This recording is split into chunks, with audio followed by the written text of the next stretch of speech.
die sogenannten Reparationen, die bezahlt worden sind und heute noch bezahlt werden, das sind ja immense Summen, es geht in den Milliarden, Ja. an sogenannte jüdische Vereinigungen und auch an den Staat Israel, erleichtern das offizielle Schuldgewissen der Deutschen. Auf der einen Seite. Auf der anderen Seite, und das ist die Krux dabei, ist auch dieser gewisse Widerspruch. Auf der anderen Seite erkennen allerdings auch viele Deutsche, dass mit diesem Geld ein Staat aufgebaut und aufgerüstet worden ist, der jetzt wiederum ein anderes Volk unterdrückt. Also wir haben im Grunde zwei Dinge. Wir haben eine politische Bewegung, die in ihrer Staatsgewordenheit, in dem Ziel, das sie realisiert hat, nämlich mit der Gründung eines sogenannten jüdischen Staates,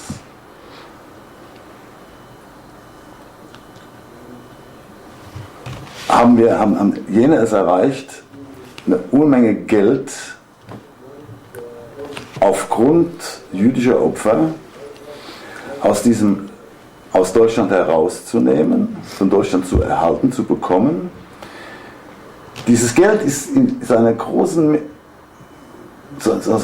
Anteil nie an jüdische Opfer oder Opferfamilien geflossen gegangen, sondern hat dieses Geld als sogenannter selbsternannter, kollektiver Vertreter des gesamten jüdischen Volkes für sich benutzt und missbraucht. Das heißt, der Staat, die politische Bewegung und dieser Staat, der daraus entstanden ist, hat alle Reparationszahlungen, die wesentlichen jedenfalls, die ersten, die liefen 1953, 54, weiß nicht mehr ganz genau, die Ben-Gurion mit Adenauer ausgehandelt hatte schon, wo gefeilscht worden ist um die Höhe und interessanterweise ein ehemaliger NS-Scherge, Staatssekretär Klopke, war einer der Verhandlungsführer mit den Israelis, ja.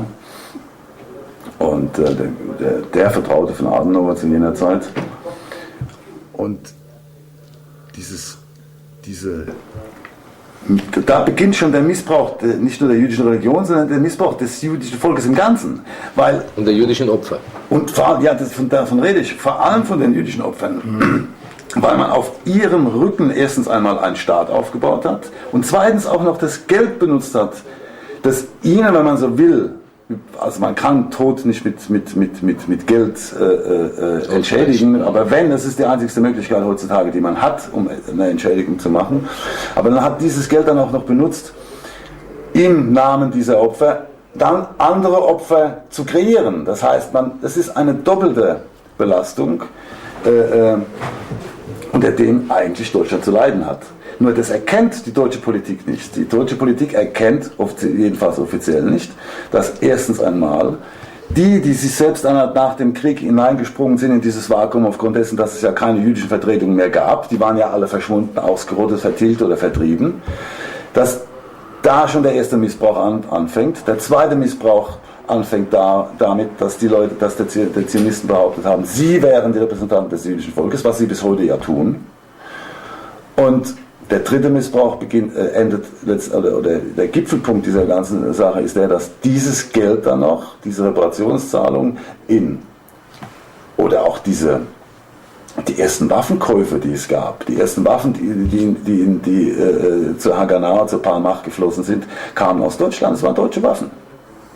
Ja, also auch unter deutscher Beteiligung hat man nicht nur das deutsche Volk betrogen. Im Grunde stark dezimiert.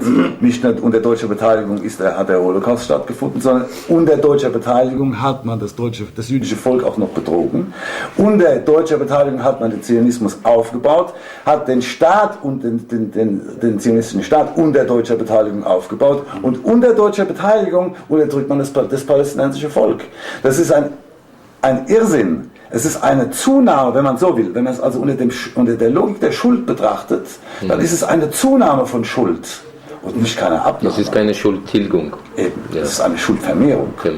Nur interessanterweise spielt in der deutschen Politik, in der deutschen Öffentlichkeit, in der veröffentlichten Meinung, spielt das Schicksal der Palästinenser nicht die gleiche Rolle wie das Schicksal des jüdischen Volkes. Nicht, dass ich das jetzt unbedingt vergleichen wollte, das eine wäre wie das andere gewesen. Wir haben Geschichte muss man immer vergleichen, sonst kann man nicht historisch denken. Aber wie kann sich eine Bundeskanzlerin, oder es spielt keine Rolle, ob Merkel oder Schröder es waren, wenn es Unterschiede gab, waren es nur in Nuancen. Helmut Schmidt war noch der Einzige, ich glaube, es war der einzige Bundeskanzler der Bundesrepublik Deutschland, der nicht einmal im Staat Israel besucht hat. Alle anderen waren dort. Er war noch der Einzige, der eine gewisse andere Einstellung hatte, aber es ist so ähnlich in Deutschland, so ähnlich wie in Amerika.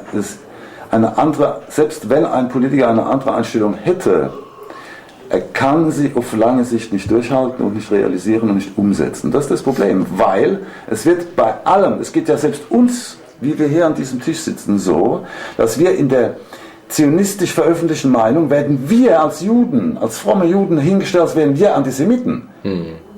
Yeah. Wir wären selbsthassende Juden. Man muss sich das einmal vorstellen. Wir sind selbsthassende Juden. Wir, die die jüdische Religion leben, Tag für Tag, unsere Kinder auf jüdische Schulen schicken, unseren Kindern eine jüdische Erziehung ermöglichen. Wir sollen selbsthassende Juden sein, wohingegen die mit dem Judentum im Grunde, mit den Grundlagen der jüdischen Werte nichts zu tun haben. Diejenigen behaupten, sie würden das Judentum repräsentieren. Das ist eine Chutzpe noch dazu, eine Frechheit noch obendrein. Es ist so eine Umkehrung der Wahrheit, die wir heute erleben. Und das natürlich, da gebe ich Ihnen durchaus recht, speziell hier in Deutschland. And just coming back to the question before of the feeling of the Europeans to do favors to the Jewish people by supporting the so-called State of Israel. It's in reality it's the worst thing, basically practically it's the worst thing for the Jewish people.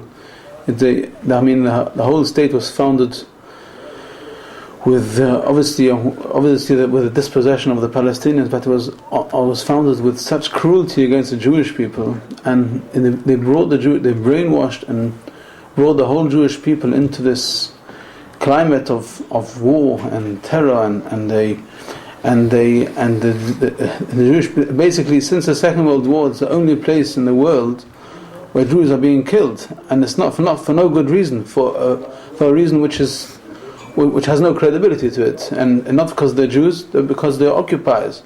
And this is the irony of it, of supporting, feeling they have to do a favor to the Jewish people when the state of Israel is the worst place, the worst situation for the Jewish people. Not only for Palestinians. Not only for Palestinians, but for the Jewish people who are suffering, who have been brought in this situation of war, and they're building an anger, a truthful anger from people who are being oppressed in Palestine, in Lebanon, and so forth, in the Middle East. And this is something what we don't want. We came here today to the message we're giving to the European Mrs. Merkel and etc. Who are you supporting? Supporting not the Palestinians. You're not supporting the Jewish people. Well, humanity. You have to support humanity. It's not a matter of politics or certain group, certain religion, certain race you are supporting. It's a matter of human rights, humanity. You know, this is something we have to support, and it's either you're supporting humanity or it's the State of Israel. It's not. You can't support both. It's one or the other. So this is the answer. If any politician or anyone thinks that they're supporting Israel, that they are supporting the Jewish people.